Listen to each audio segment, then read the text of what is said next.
8 எதிர்க்கட்சிகள் ஒன்றிணைந்து முன்னெடுக்கும் பேரணி சற்று முன்னர் நுகேகொடையில் ஆரம்பமான நிலையில் பெருந்திரளான மக்கள் அங்கு கூடியுள்ளனர்.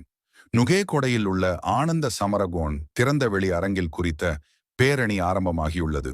களத்தில் அதிகளவான மக்கள் கூடியுள்ளனர் மற்றும் பெருமளவான அரசியல்வாதிகளும் பேரணியில் கலந்து கொண்டுள்ளனர்.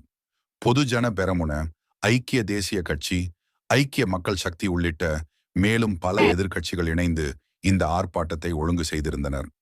டிரானலஸ், உதய கம்மன்பில, பேராசிரியர் GL பீரிஸ், மஹிந்த அமரவீர, துமிந்த திசாநாயக, நிமல் சிறிபால டி சில்வா, அனுர பிரியதர்ஷன யாப்பா, லச்சந்த அழகியவண்ண, வஜிர அபேவர்தன, சாகல ரத்நாயக, விஜயதாச ராஜபக்ஷ, ராஜித சேனாரத்ன, பிரசன்ன ரணதுங்க மற்றும்